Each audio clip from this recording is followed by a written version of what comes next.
काय सुंदर लिहिलंय सावित्रीबाईंनी. हे पुस्तक छापणं हे मी माझं भाग्य समजतो. चला व्यवहाराचं बोलूया. तुमचा आणि आमचाही व्यवहार ठरलेला आहे, विसरलात वाटते. कसला व्यवहार ठरलाय? कुठलाही नाही. भाऊसाहेब, तुम्हाला हा सगळा खेळ वाटतोय का? ते सावित्रीबाईंच्या पुस्तकाबद्दल बोलतायत. तू मध्ये मध्ये बोलू नकोस. आम्ही तुझ्याशी बोलत नाही आहोत. अहो, तुमच्या वाणीत थोडं तरी सातत्य ठेवा. फुलेवाड्यात येऊन पाय धरले होते, विसरलात काय? तेव्हा मान्य केले होते मी, नाही म्हणत नाहीये. पण तुझ्या दुसऱ्या विवाहाच्या चर्चेपासून तू स्वतःच्या भार्येचा जो उदो चालवलेला आहेस आणि आता तिच्या नावावर स्वतःचेच पुस्तक छापून आणण्याचा जो यत्न चालवला आहेस, तो आम्हास कळत नाही असे वाटते की काय तुला? ज्याची निरीक्षण शक्ती थोडी जरी शाबूत आहे, त्याला माझ्या आणि सावित्रीच्या लिखाणातला फरक अगदी स्पष्टपणे कळेल. हे माझं नाही, सावित्रीचंच काव्य आहे. आणि भाऊसाहेब, तुम्ही हे छापणार आहात असं म्हणणं आहे का तुमचं? आजवर कुठल्या स्त्रीचे साहित्य वाचलंय का तुम्ही? अहो, मग छापून आणण्याचा प्रश्नच कुठे येतो? तुम्हाला सगळ्यात जास्त धंदा कुठून मिळतो?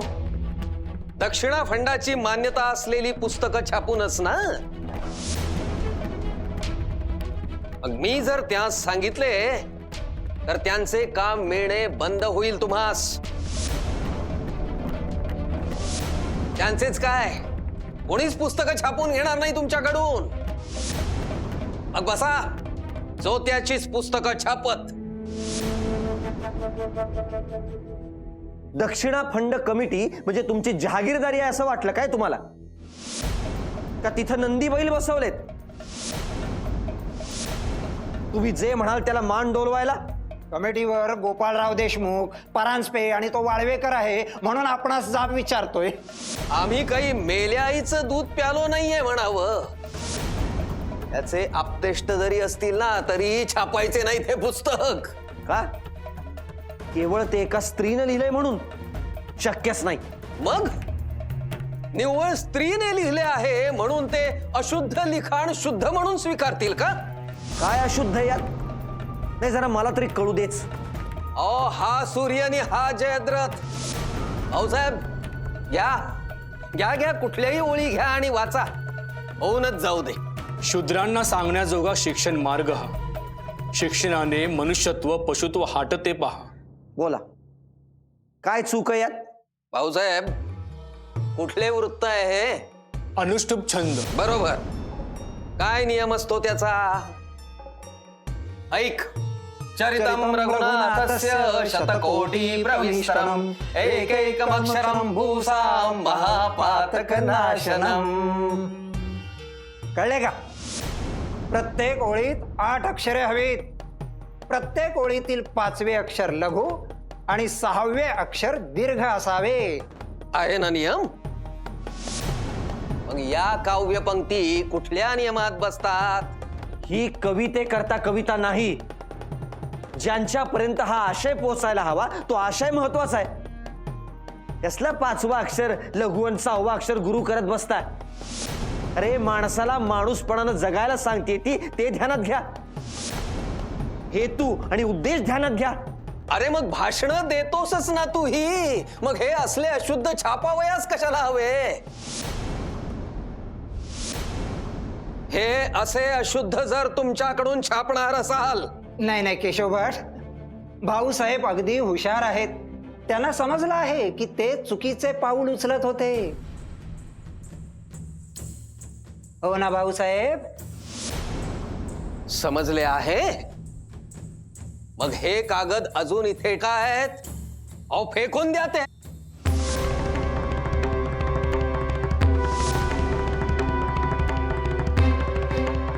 केशव भट,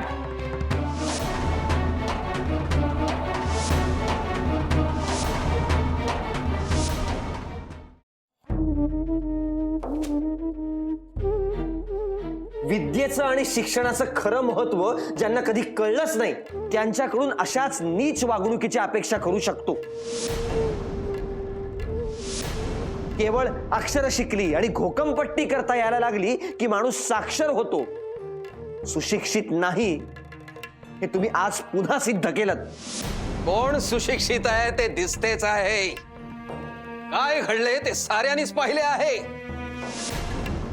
बायकांची जात स्वयंपाकघरातच छान दिसते, पण यांनी आपल्या स्त्रीस उंबऱ्याबाहेरच नव्हे तर गावाबाहेरही पाठवली आणि आता तर डोक्यावर बसवून ठेवू पाहतायत. अशाने सगळ्याच बायका नवऱ्यांच्या डोक्यावर नाचायला लागतील आणि मग पुढे पत्नीने पतीच्या माघारी सती जाण्याच्या ऐवजी पत्नीच्या माघारी पतीसच चितेत उडी टाकायची वेळ येईल. म्हणजे त्यातही हे पुढेच असतील. हो आता हे कागद तू स्वतःच्या हाताने चुलीत टाकायची तयारी कर. तुझ्या भार्येचे पुस्तक आता कोण छापतो ते बघतोच मी. पुस्तक केवळ माझ्या बायकोनं लिहिलंय म्हणून नाही, तर त्यातला आशय ज्यांच्याकरता गरजेचा आहे त्यांच्यापर्यंत तो पोचावा ह्याकरता ते पुस्तक छापणं मला आवश्यक वाटत होतं. पण तुम्ही लोक केवळ ते एका स्त्रीनं लिहिलेलं आहे म्हणून ते पुस्तक छापायला नाकारताय. मग ठीक आहे, मी ही प्रतिज्ञा करतो की मी हे पुस्तक छापेनच. केवळ एका स्त्रीनं लिहिलंय म्हणूनच छापेन. बघाच तुम्ही.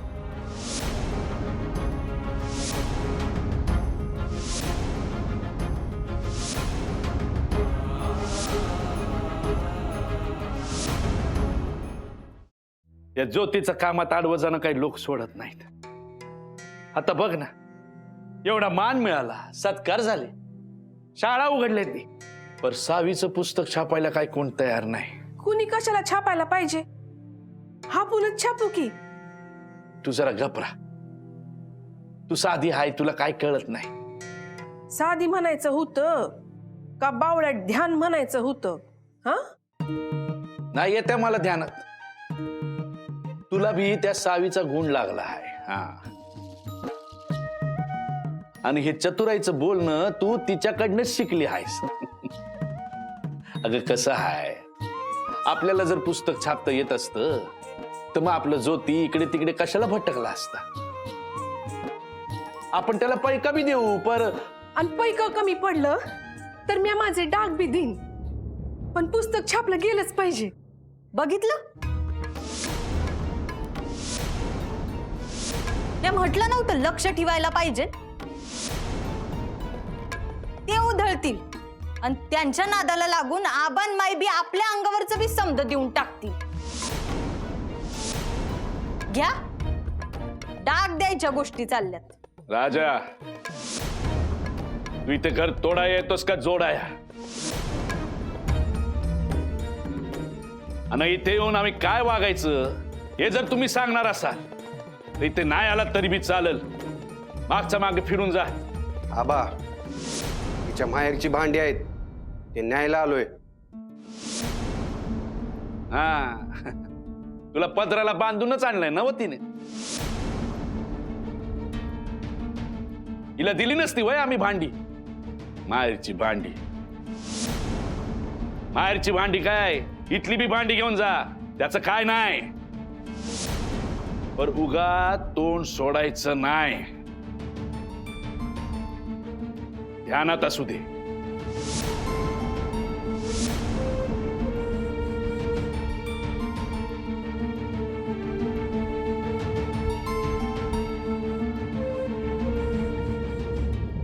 ही माळ तुम्ही मला देणार होता ना? बघितलं का? अहो बाहेर काय हाय इकडे बघा की. आपल्या हातात माती येणार, माती. आणि समद सोनं माई तिच्या अंगावर लादणार. अगं जरा हळू बोल की. हा, जी काय तुझी भांडी घ्यायची आहेत ती घे आणि चल लवकर. वय, आपण भांडीच घासत बसू. हे मळे देतील, सोनं देतील, समद त्यांच्या बोडक्यावर. पारू, हे बाहेर गेले म्हणजे तुला बोलणार कुणीच नाही राहिलं असं नग समजूस. आणि डाग देतील काय लावलंय ग? हे माझं डाग आहे. कुणाला द्यायचं कुणाला नाही हे म्या ठरवणार, तू नाही. आणि सावीचं म्हणशील तर या संध्याकडे तिचं ध्यान बी असत नाही. ती बरी आणि तिची साळा बरी.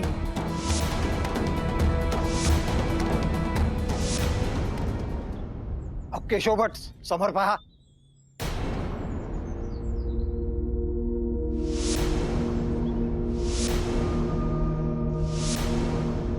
रामरक्षा रचणाऱ्या बुधकौशिक ऋषींना अक्कल शिकवणाऱ्या नव्यानं अनुष्ठूप छंद रचणाऱ्या महान कवयित्री सावित्रीबाई फुले चालल्यात हो. नाही नाही नाही नाही, लहान मुलांना शिक्षणाच्या नावाखाली वाटेल ते शिकवणाऱ्या सावित्रीबाई फुले चालल्या आहे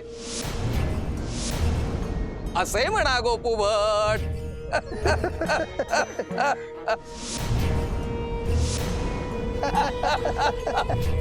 महान कवयित्री सावित्रीबाई फुले आपल्या या धाडसाबद्दल केशव भटाचा आपणा साष्टांग दंडवत.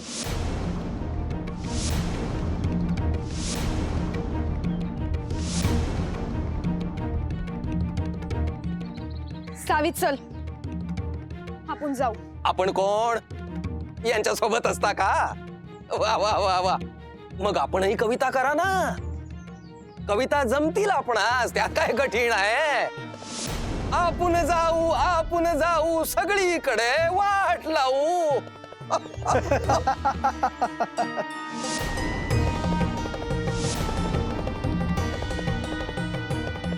आहे ना, यमक जुळतंय ना गोपू भट? ते दर्जेदार काव्य वगैरे काय म्हणतात ते हेच नव्हे? हेच ते.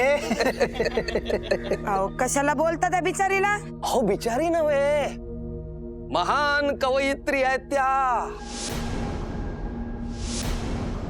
तुमच्या अंगावर सावली पडली ना त्यांची, मग आता तुम्हीही महान कवयित्री होणार हो.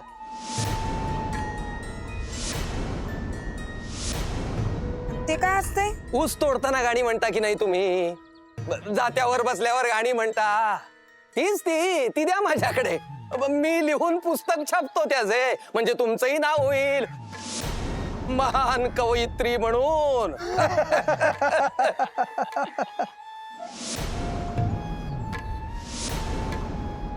तुम्ही काही म्हणा केशव भट, अहो जोत्याने प्रतिज्ञाच केले त्याच्या भार्येच्या कवितांचे पुस्तक छापणार म्हणजे तो छापणारच.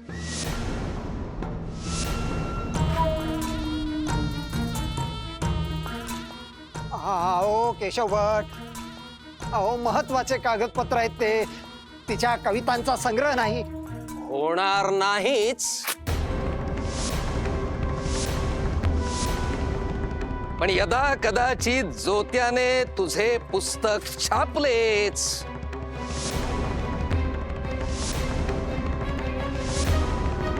तर त्याची ही गत करेन मी.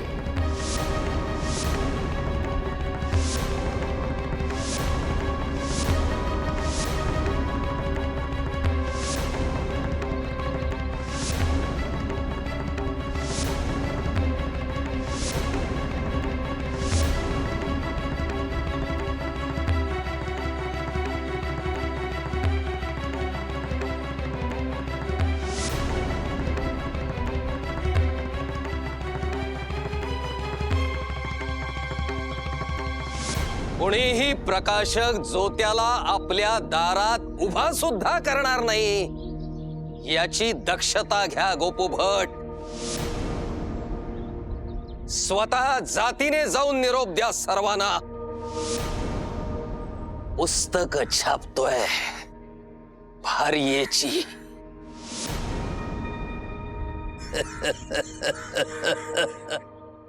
अगं हे पारू, सावी या लागल्या.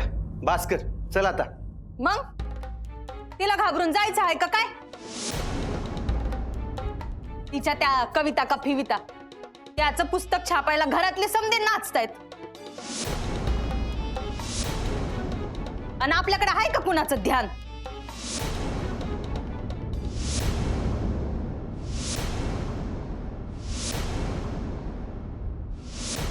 ये ग बाई ये. अगं काय जादू टोना बिना शिकून आलीस का काय? आम्हाला घरातनं बाहेर काढलंस, इथं येऊन समदा हाडपायला सुरुवात बी केली. एवढं चढदिशी कसं ग बाय जमलं तुला? हडपायला? अहो पारुताई, काय बोलताय तुम्ही? किती गो बाई भोळी. तुझं पुस्तक छापायला माई गळ्यातली माळ बी द्यायला तयार आहेत. हे बी तुला सांगितल्याशिवाय तूच रडली असशील, कांगावा केला असेल म्हणून दया येऊन त्या माळ बी देत आहेत. घे ग बाई, समद घे तू. माळ? अहो माई, या काय बोलतायत? तू नग ध्यान देऊ. लठाव आहे ना, पराचा कावळा करायची सवयच आहे हिला. आम्ही आलो तेव्हा तुम्ही काय बोलत होत्या सांगा ना. अगं म्या बोलले असेन, पर ते सावीने सांगितलं असं होत नाही ना. अहो पूर्ण ऐकून तर घेऊ द्या. म्या काय बाय ऐकून घेणार नाही. लाडोबाची शपथ घेऊन सांगते, माई हेच बोलल्या होत्या. थांबा. नकोय मला पुस्तक. नाही छापणार आहे मी. आता हे घरी आले की त्यांच्याकडनं घेऊन बंबात घालून ते जाळून टाकीन, पण छापणार नाही. बाहेरही तेच, घरातही तेच. माझ्या पुस्तकामुळे जर सतत वाद होणार असतील तर हवाय कशाला?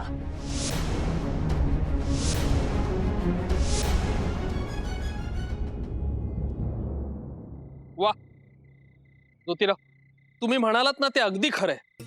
अहो खजिना आहे हा खजिना. काय ठासून अर्थ भरला यात, सोडवतच नाही बघा. मग एक काम कर मोरोबा, आज ह्या कविता घरी घेऊन जा, शांतपणे वाच आणि उद्या परत दे. उद्यापासून मी पुन्हा नव्यानं प्रयत्न सुरू करणार. याचे पुस्तक व्हावे याकरता तुम्ही एवढा आटापिटा का करत आहात ते आत्ता कळतंय. मी एक सुचवू? दक्षिणा प्राईज कमिटीच्या अनुदानाची शिफारस आपण करू शकतो ना? अजिबात नको. केशव भट तिथे गण मात्रा वृत्तांचा हिशोब दाखवणार, त्यातल्या त्रुटी दाखवत बसणार आणि माझ्यामुळे तुम्हा कोणावरच ठपका नको. अहो पण पैशांची सोय कशी करणार? तुम्ही कमावत असलेले सगळे पैसे शाळांसाठी खर्च होतात. हो, जेमतेम गरजा भागतील एवढेच पैसे असतात तुमच्याकडे. इच्छा तिथे मार्ग. पण एका स्त्रीनं लिहिलेल्या कवितांचं पुस्तक मी छापणार म्हणजे छापणारच. हो, पण तोच काही मार्ग डोक्यात आहे का? आपल्याला सांगणार नाही, कारण आपण मदत करण्याचा गुन्हा करू ना. जे काही करायचं असेल ते स्वतःच्या एकट्याच्या बळावर करायचं असणार. असं काहीही नाही. शाळेकरता तुमची मदत घेतोच की, आता इथंही मदत घेऊ. मग माझं मला काहीतरी करू द्या की.